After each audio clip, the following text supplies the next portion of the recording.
Salut à tous, c'est Fab et en ce 25 décembre, mon cadeau de Noël, une petite vidéo sur Spider-Man. Alors certes, il y a déjà une vidéo, il y a déjà mon avis sur le film Spider-Man No Way Home. Là, je voulais faire une seconde vidéo parce que comme je pense que vous le savez, ce film a eu beaucoup de révélations, notamment il a été classé comme généreux, fan service. Et ben là, je voulais vous faire les 20 points moi que j'ai retenus du film, justement sur les fameux points qu'on appelle les fan service. Alors forcément, ça va spoiler, hein, donc là forcément si je vais donner ce que j'ai remarqué, c'est forcément du spoil, donc ça va spoiler, je tiens à le prévenir, si vous n'avez toujours pas vu le film, je vous déconseille cette vidéo, vous pouvez à la rigueur aller voir mon avis sur Spider-Man, parce qu'il y a une partie non spoil et avec spoiler, ou alors si vous l'avez vu, bah voilà, on va partager mon avis. Est-ce que vous avez remarqué les mêmes choses? Est-ce que vous en avez remarqué d'autres? Parce que j'en suis sûr, il y en a eu plein d'autres. D'ailleurs, j'ai vu plein de choses sur Internet, hein, il y a tellement. Mais en tout cas, je vais vous faire, moi, les 20 points. Je les ai notés petit à petit. Je me suis rendu compte, bah tiens, j'arrive à 20. Je me suis dit, bah tiens, ça va être ma petite vidéo de Noël. Donc, et me voici. J'ai fait le point en essayant de me remémorer le film. Qu'est-ce que j'ai vu? Voilà, donc c'est pour ça. Je vais essayer d'aller dans l'ordre du film. Première chose, bah, dès le début, alors je rappelle, le film No Way Home commence tout de suite, c'est la suite directe de Spider-Man Far From Home. Donc là, on remarque tout de suite Spider-Man qui se balance avec MJ. Et à un moment, bah, il y a une petite pancarte. Donc cette pancarte qui parle d'une comédie musicale sur les Avengers, hein, sur oui, leur affrontement dans le film Avenger, hein, contre les Chitauri. Et forcément, c'est un lien aussi avec la série Hawkeye, hein. Donc je vais pas spoiler Hawkeye, mais c'est dans la bande-annonce d'Hawkeye. D'ailleurs, la vidéo de Hawkeye va arriver aussi si peu, hein, petit passage en même temps. Bah, on voit la pancarte de la comédie musicale.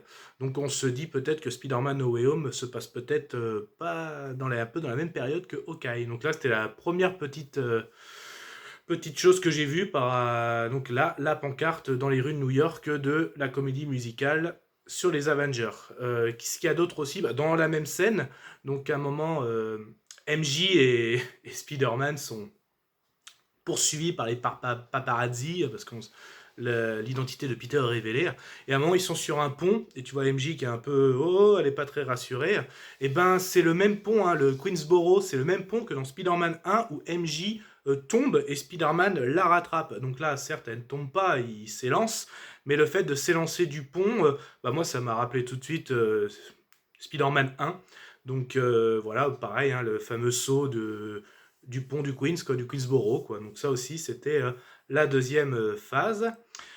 Ensuite, si je continue dans le film, oui, quand Peter, ouais, il se fait arrêter, enfin, il se fait interroger. Donc, il se fait interroger par la DOD, la DODC, hein, donc le Department of Damage Control. Donc, et ça, c'est un clin d'œil aussi, parce que cette unité, on la voit déjà dans Homecoming, donc Spider-Man Homecoming. Donc, c'est une société qui a été créée un peu par Tony Stark, et en fait, c'est eux qui nettoient un petit peu les dégâts qu'ont fait les super-héros. Donc là, le fait que ce soit ces personnes qui interrogent Peter Parker, bah forcément, ça fait un petit lien aussi avec Homecoming, hein. Ça c'est clair. Pas de souci. Puis avec Tony Stark aussi, bien sûr. Bah tiens, Tony Stark, je bascule. Quand à un moment, suite à cette garde à vue, oui, on peut dire c'est une garde à vue, on peut dire, ils vont à l'appartement d'Happy. Et là, on voit un petit robot, et oui, si, Tony Stark l'appelle comme ça, le petit débile. Donc, moi, ça me fait grave plaisir de le revoir, hein. J'étais vraiment fan de ce petit robot dans Iron Man et Iron Man 2. Et justement, on le voit plus trop dans le MCU. Et là, le fait de le revoir dans Spider-Man No Way Home, moi, franchement, j'étais très heureux de le revoir, ce petit, le petit débile, comme on dit, hein, voilà. Et encore, il a pas eu trop de scènes dans Spider-Man No Way Home, mais bon, voilà. Ensuite, donc là je passe quand là je vais aller plus loin là, quand le sort a été fait par Doctor Strange et les ennemis reviennent. Du coup, je vais aller directement à la scène du pont ou l'arrivée du Docteur Octopus. Donc à un moment quand ils se battent, euh, là aussi, je l'avais déjà vu avec la bande-annonce, on cherchait un petit peu les plaques d'immatriculation. Et il y a une plaque qui fait référence à Stan Lee, hein, parce que maintenant bon, il peut plus faire ses caméos, on le sait pourquoi. Donc il y a une plaque qui fait référence à Stanley, bien sûr. Par contre, dans la scène du pont, alors à la base, il est sur le pont, Peter, parce qu'il voulait rencontrer une personne, en gros pour l'avenir de MJ et de Ned. au niveau de leurs études. Et il a un petit costard ouais, gris, ça, avec la petite cravate. Et on dirait franchement le même, c'est pour ça ce cinquième point, sixième déjà, je crois que je suis déjà au sixième. On dirait la même tenue que Tobey Maguire dans Spider-Man 3, juste avant qu'il affronte Harry en tant que bouffon. C'est un peu le même costume, hein, gris avec un petit costard, là, voilà, une petite cravate, pardon. Donc moi j'ai fait le lien en tout cas, bah ça m'a fait penser au costume de Tobey Maguire dans Spider-Man 3. Donc voilà. Voilà, ensuite au niveau du pont, j'avance un peu, bah les méchants sont arrivés. Oui, bah tiens, après le Docteur Octopus, c'est le bouffon. Et après, Peter le retrouve le bouffon là où, je sais pas si elle travaille, c'est les bénévoles, Tante May, mais c'est un centre qui aide les personnes en difficulté, le FEST, je crois, le FIST. Et bah, en gros, moi, ça me fait penser aussi aux jeux vidéo. Donc, avec Miles Morales, hein, le jeu vidéo Spider-Man. Et justement, Tante May est là aussi. Et je crois qu'elle y est aussi dans la série animée Ultimate Spider-Man. Donc, forcément, bah, ça m'a fait un lien sur les deux, le jeu vidéo et la série animée. Donc, Tante May, elle est sur euh, dans ce, dans ce centre qui aide les plus défavorisés. Bah tiens, si j'en viens au bouffon, donc il a pas, au début on le voit avec le costume de Spider-Man 1, mais après il détruit son costume, et après il a un costume qui ressemble un peu plus aux comics, hein, avec de couleur violette, avec un petit fond vert aussi, la cagoule, voilà, ça aussi j'ai remarqué, bah tiens, ils reviennent un peu aux comics, ça c'est clair. Ouais, donc après, je vais avancer par rapport à ce qui m'inspire. Oh bah là, je pense que je vais venir directement à, voilà, gros spoil encore. Oui, quand les trois Spider-Man se retrouvent ensemble, hein, Toby, Andrew et Tom. Donc là, forcément, il y a plein de liens. Un des premiers qui me vient en tête. Euh, Bah tiens, à un moment, quand Toby, juste avant d'aller sur la bataille aux échafaudages, il a très très mal au dos et Andrew l'aide à remettre son dos en place avant la bataille. Forcément, tu penses à la scène où, je crois que c'est Spider-Man 2, il me semble, où justement il est en doute sur ses pouvoirs et à un moment il veut fixer ses objectifs, comme il dit, et il saute d'immeuble en immeuble, mais il se loupe complètement et il s'éclate au sol et il dit ah, ça fait mal, j'ai mal au dos. Donc moi j'ai fait le lien quand tu vois ouais j'ai mal au dos et tout, ah bon tu veux que je t'aide avant la bataille, Andrew lui dit mais là ouais forcément il a mal depuis peut-être ce fameux saut, ça c'est clair. Bah aussi forcément il y a eu la conversation entre les Spider-Toiles, donc Andrew et Tom eux se les fabriquent et lui bah, c'est de manière organique hein, pour Toby, donc il y a forcément cette conversation, donc c'est un lien un peu avec tous les Spider-Man, j'ai envie de dire.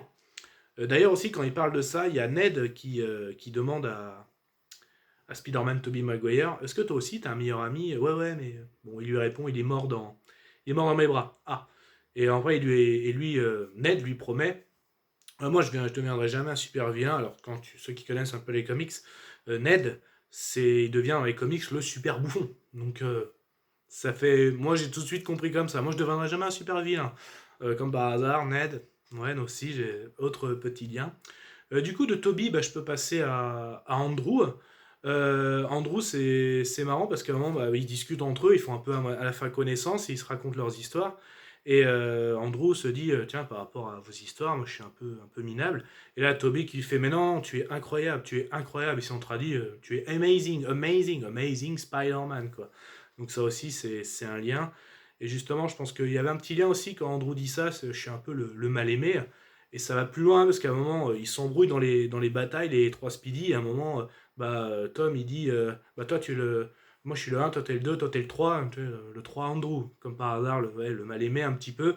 Mais apparemment, d'après les rumeurs qu'il y a sur Internet, bah, déjà, il y en a plein qui plaident pour The Amazing Spider-Man 3, le retour d'Andrew Garfield, comme quoi il a cassé l'écran à No Way Home. Je vais pas leur contredire, hein, je serais très heureux de revoir Andrew au cinéma dans le rôle de Spider-Man, hein, je le dis, hein, c'est mon Spider-Man préféré aussi, donc ça c'est clair. Bah tiens, justement, quand il parle de leur bataille, Spider-Man, Tobey Maguire, lui, il fait une référence à Venom. Il fait, ouais, j'ai combattu un extraterrestre de matière visqueuse, bah, Venom. De son côté, Andrew, lui, bah moi, un espèce de gros rhinocéros à bras mécaniques, bah là, The Amazing Spider-Man 2, la fin. Et là, Spider-Man Tom Holland qui dit, moi j'ai combattu un gros monstre violet qui voulait détruire la moitié de l'univers, bah, Thanos. Donc là, c'est des petites références. Hein, ils se racontent leur bataille. Hein, le Rhino, Thanos.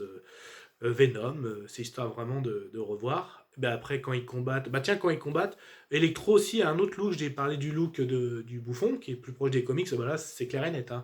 Le look d'Electro aussi, il est clairement inspiré des comics. Donc ça aussi, c'est une petite référence, hein. C'est vraiment pas mal, hein. Donc ensuite, quand je passe la bataille, Doctor Strange qui revient. Donc il revient un peu vénère, parce que si je vous remémore un peu l'histoire, il s'est combattu avec Spider-Man Tom Holland dans le monde des miroirs, et Peter l'a un peu bloqué.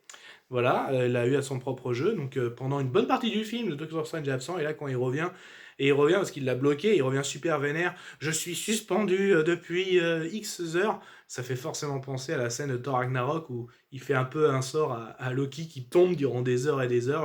On va dire l'arroseur arrosé. Donc moi j'ai vu la référence, moi je l'ai vu comme une référence. Doctor Strange qui fait je suis suspendu depuis des heures. Et là, ouais, bah ouais, t'as fait pareil à Loki, hein, remarque, hein. Donc il y a ça aussi. Euh, Après la bataille aussi, bah, Octopus qui aide les Spider-Man, et il a pris le réacteur Arc qu'avait volé Electro, donc après il se retrouve dans la main et il dit sa fameuse réplique dans Spider-Man 2, la puissance de soleil, et puis Tommy Hugger même qui finit sa phrase dans la paume de ma main, voilà, forcément c'est une référence à Spider-Man 2 aussi, ça c'est clair. Pareil, Electro discute un peu avec Spider-Man Andrew Garfield, il fait yeah, vu le quartier d'où tu viens, t'aides les défavorisés. Je pensais que t'étais black, je suis un peu déçu parce que oui, il se voit à visage découvert.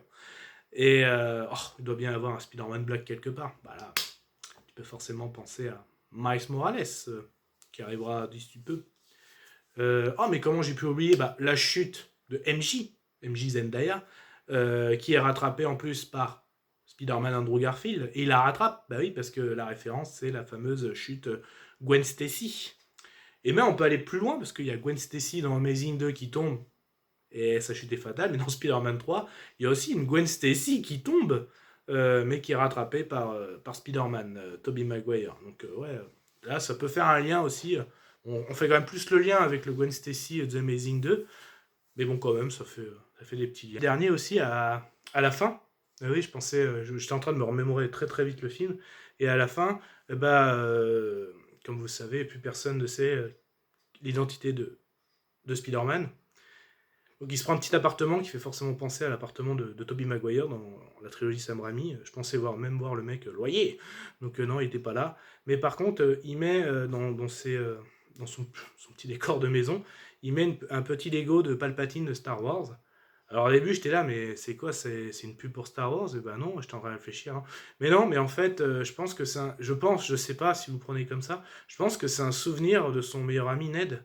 Vous savez, dans Homecoming, ils avaient une passion, ils construisaient l'étoile noire et tout. Bah, est-ce que c'est pas un petit souvenir avec Ned? Moi, je l'ai pris comme ça parce que j'ai beau réfléchir, non, je vois pas le côté pub par rapport à Star Wars, je vois pas non plus.